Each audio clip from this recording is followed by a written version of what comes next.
سیدنا حضرت عقبہ بن عامر رضی اللہ تعالیٰ عنہ بیان کرتے ہیں کہ میں نے عرض کیا، اللہ کے رسول صلی اللہ علیہ وسلم، نجات کیسے ممکن ہے؟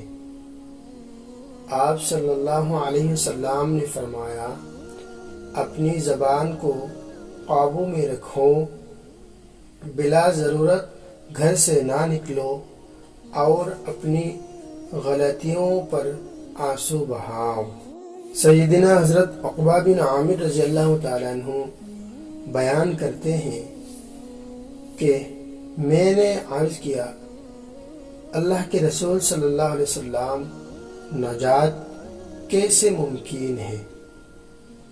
آپ صلی اللہ علیہ وسلم نے فرمایا، اپنی زبان کو قابو میں رکھو، بلا ضرورت گھر سے نہ نکلو اور اپنی غلطیوں پر آنسو بہاؤ۔